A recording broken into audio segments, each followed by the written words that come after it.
Hello fellow readers. I am a big believer in reading. I adore to read. Developing a reading habit has completely changed my life for the better, sparking interesting conversations, deeper thought patterns, and more mindful behaviour. Certain books have reshaped how I view the world, cracked open my emotions, and increased my empathy towards my fellow humans. I now read at least 50 books per year, but it wasn't easy to get here. Now, I am no productivity guru, and I'm certainly not a natural reader, let alone a speed reader. 8 years ago when I was 20, I had basically given up on reading altogether, but I knew so little of the world. I wanted to understand what the heck was going on. I found the news to be no help at all. This is war! That's it. Yes, it's war. So, I set myself the goal of reading 12 books that year. I think I managed 7. The next year, I managed 12. And the year after that, I started tracking properly on Goodreads and got through 21 books. Slowly, my reading comprehension and speed improved enough to read 50 books in 2019, 58 in 2020, and I'm on course for 50 plus this year. In that time, I was lucky and privileged enough to have my career go well, allowing me to find more time to read and giving me a little peace of mind to do so. I currently have no children or dependents. I am also fortunate to have no known learning disabilities. With those caveats aside, I used many strategies and tips in order to read more, most of which I found in books and online listicles. I don't claim them to be scientific or grounded in any research, but they worked for me. In this video, I'm going to lay out all of these ideas in a list format, rounded to 50 just for funsies. I've split them into broad categories of thinking. We'll go through goal setting, book format, environment, motivation, habit formation, tracking, and finally, reading comprehension. Let's get into it.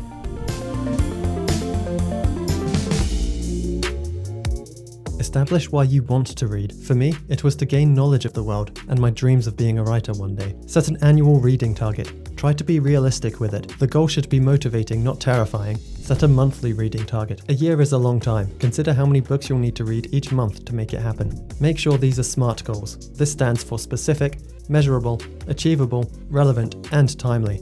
Read more is not a good goal in and of itself. Read 12 books this year is. However, keep in mind that books come in all shapes and sizes. Finishing Infinite Jest is a much greater challenge than speeding through the latest Mr. Men installment, though not necessarily more rewarding. Therefore, I don't recommend setting daily page goals. A better way, in my opinion, is to set time goals. For example, you could try to read for 15 minutes every day. Some days will be hard, and you might not even make it through a whole page, but as long as you tried for 15 minutes, you hit your goal. Start small, really small. All your goals should help you establish reading as a habit, and they should be motivating, not unattainable. Adjust your goals as you go. They are there to help you, not tie you down or make you anxious. As James Clear says in his brilliant book, Atomic Habits, goals are good for setting a direction, but systems are best for making progress. So you've set your goals, it's time to read. But how? There are multiple formats out there. If you're serious about reading and can afford to spend, I highly recommend getting an e-reader, but for goodness sake, don't connect it to the internet. I also recommend getting into audiobooks. There are now plenty of services out there which offer audiobooks. I subscribe to Audible and listen to at least one audiobook a month. If all of this is sounding a little expensive, check out your local library situation, and if you can, get a library card. Many local libraries also offer audiobooks. And don't forget the classics. Many are now out of copyright and free to download as ebooks. Once you've got your reading material, it's worth taking a minute to think about where you are going to read. Controlling your reading environment can make it so much easier and more rewarding.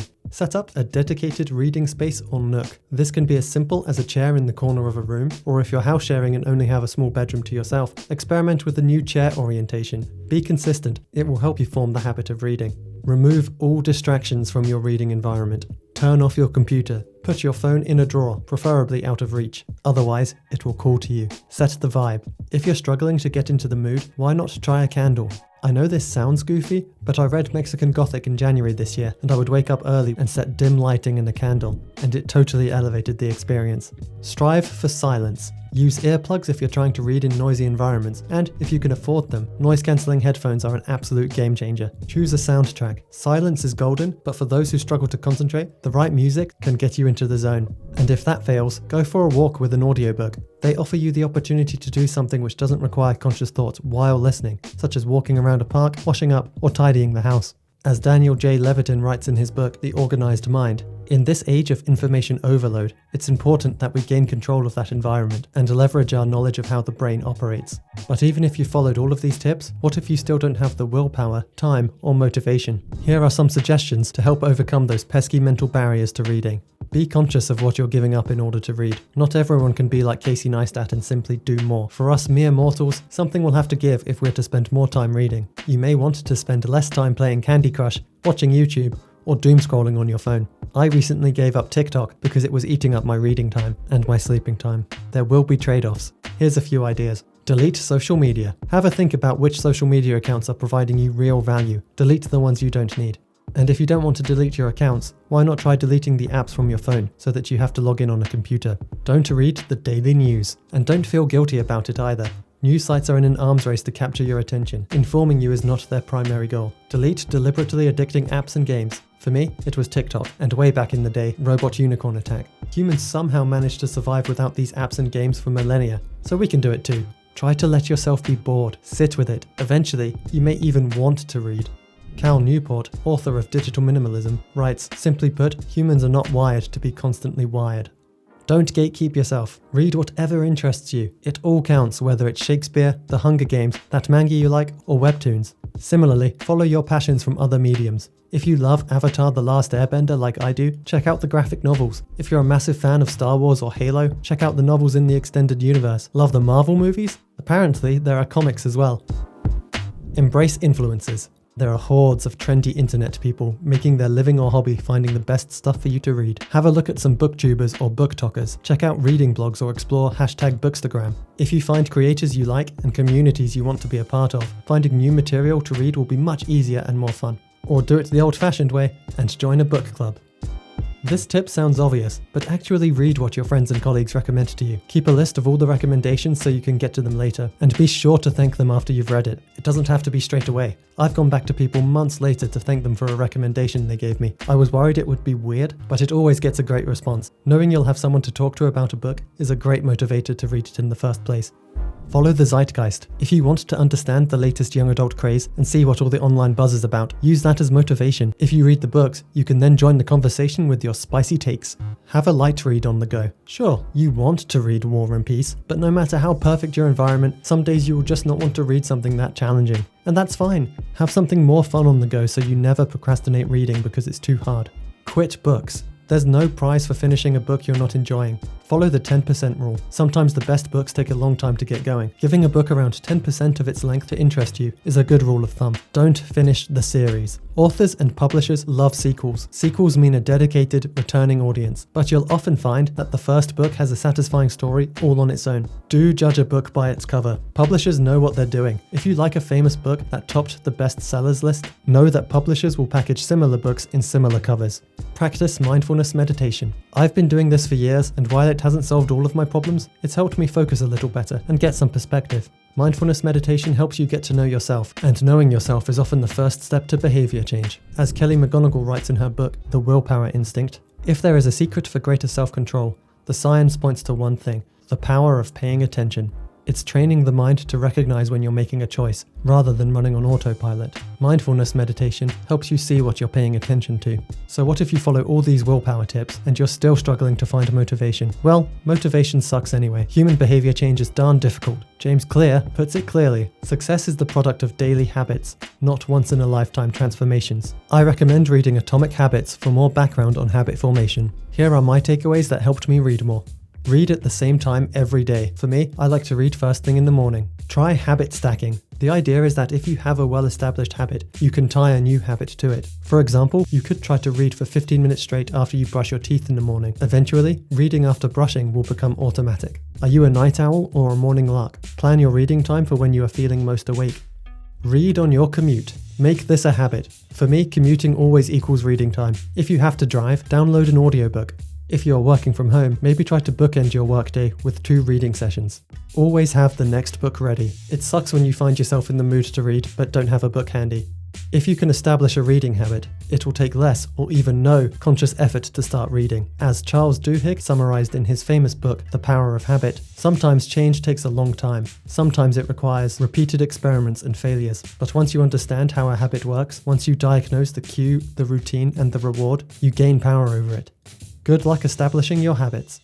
If you're successfully reading more, it becomes surprisingly easy to forget what you've already read. Chances are you will want to track your reading. I use Goodreads and I bloomin' love it. Gamify your tracking. You want to get that sweet dopamine hit when you finish a book or hit a target. I use the Goodreads annual reading challenge and love seeing that bar fill up. You can do this with habit-based time goals as well. For example, the Forest app lets you plant a tree every time you complete a set period of focused time. You can end up with a whole forest. Similarly, you can try the Pomodoro technique, which is a fancy way of using 25-minute timed intervals. Take pictures of book covers that interest you as and when you see them, so that you'll remember later. Keep a list on your phone. Consider curating a reading list online as well. Hopefully, with these tips it will be fun and easy to look back through your reading data one day. Yes, I am a dork. What's he doing? He's reading. Nerd.